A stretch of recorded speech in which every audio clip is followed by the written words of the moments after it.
Guys, I am back with another video today. So today's video is going to start off like this. I would like to say unrelated Happy Mother's Day. Now you're probably asking, Joey, why are you saying Happy Mother's Day and Happy Father's Day? Well, I wanted to say Happy Mother's Day because I was gonna make a video for Mother's Day, but then I went to my grandparents and spent the day with them and came home, and I was like I did a couple videos that day, and then after that I was really tired and I didn't want to make anymore. So that's why I forgot. I just totally forgot it was Mother's Day because one, I was at my grandma's house all day visiting her, talking to her, and I woke up pretty early, so I woke up at 7 a.m.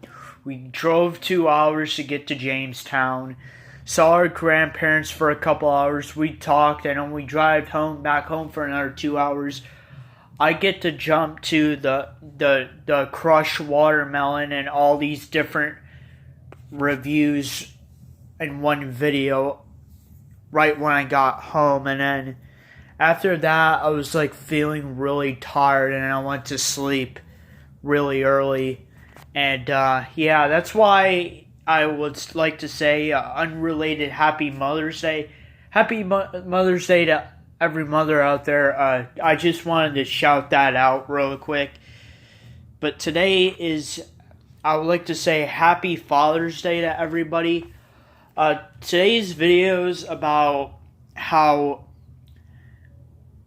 Father's Day is important to me. So, the thing I want to say here is respect your father. Show respect for them, love them, because I'm going to tell you a story. And the one thing I want to say before I do this story is cherish your father while they're still alive, because once they're gone, they're gone. Cherish your time with them. Cherish your time with them. Once they're gone, they're gone. They're not going to come back. So, yeah. So, today's video is Happy Father's Day. But I wanted to tell this story about my dad. And this is why Father's Day is important to me in this story. And I think people who watch this video, they respect their fathers. But some people don't think Father's Day is important. I think Father's Day is a really important day to celebrate because you cherish your father when they're still alive. So yeah, basically today's video is a story time. So basically, 3 years ago, when I was 13 years old. So I'm going to go into a story. So it begins like this. My mom and my dad got a divorce. My mom met my stepdad, Eric, and my dad moved into an apartment that was rented out by one of his friends, Randy Langworthy, who owns the property and owns the building. And he gave him the apartment for rent. And he was still living there for a while. I would see him occasionally, and I would talk to him a lot on the phone calls. And here's how the story goes. So, here's where the story fully begins. So, I talked to him one week, and he told me that he had a really bad cold. He said he had this cold for about a week, and it wasn't going away. So, here's where the story dramatically picks up. So, this was on a Friday. So what happens is my mom is out of town, and she goes goes visit my stepdad Eric, which this is his house where I'm living in now. But anyway, yeah, my mom goes visit him, and my Aunt Roseanne comes and picks me up at the school because our school day ended early at 2:45 because we had one of those drills, one of those emergency drills that ends the school day early. If you're from New York or Pennsylvania, you'll probably know what I'm talking about. But anyway, yeah, my Aunt Roseanne came and picked me up. He took me over to my dad's apartment. I spent some time with him, and then he told me he wanted me to leave because he was sick. He didn't want to get me sick. I told my dad, listen, if you've had this head cold for a week, you should go to the hospital. I pleaded with him to go to the hospital, but he told me that he would be going for his blood pressure test or whatever. They would check his blood pressure when he went to the doctor the next day. And so, yeah. And then I'm over at my grandma's house Tuesday. This is a couple days later. My mom gets a phone call that there's a police trooper at our house. And the police trooper was looking for my dad. Supposedly, my dad, the last couple weeks of his life, after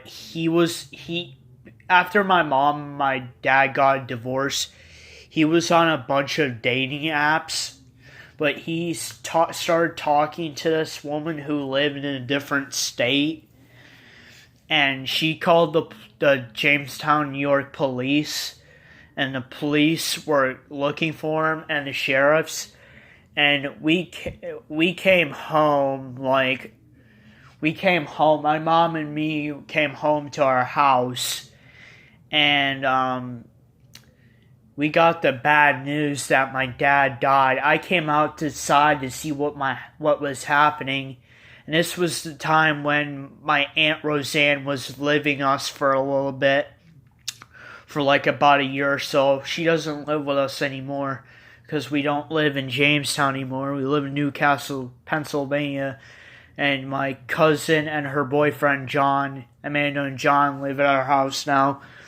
But yeah, that was the time when Roseanne was living with us for about a year until she moved to Buffalo to do her doctor thing. And now she's moving to South Carolina with her boyfriend down in South Carolina to do her job there because it's better pay or whatever. But anyway, yeah. So I came outside. My mom and my Aunt Roseanne were crying. I said, "Why are you crying?" They said, "Your dad died." I said, "Oh shit." I didn't actually say, "Oh shit." I was like, I was like floundergasted. And this was a day that I was playing my college football 14 on my PS3. And I was on this undefeated season with this team, Texas State Bobcats, which is a very small team in college football 14. But yeah, I was so upset that I turned it off and stopped playing video games. That I was so upset. Like I can tell you what the emotion was. I was sad, but I wasn't like crying. I was in a mental state where it was like I was like in a deep stare. Like I was sad, but there was like no tears, and I was like just like foundergasted over it. And yeah, I turned off my video games after that. I started watching SpongeBob, and I finally went to bed after that. And then the next day I went to school and told my friends that my dad died. In the end, they all said, sorry for your loss, Joey. And we moved on from that. About a week later, my mom wanted me to spread my dad's ashes because his will said he wanted his ashes spreaded all over their his parents' grave, which is my grandma and grandpa. But I declined because at that time I was still dealing with it and I was very sad.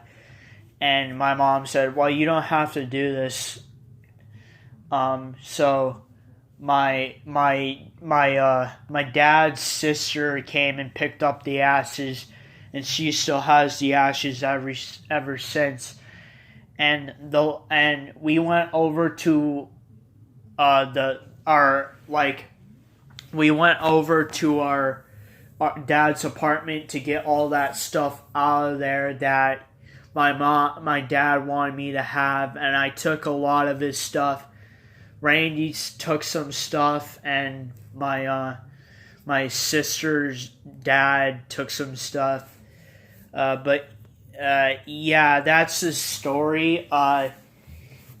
If you don't like this story, if it's depressing and emotional, then don't watch this video.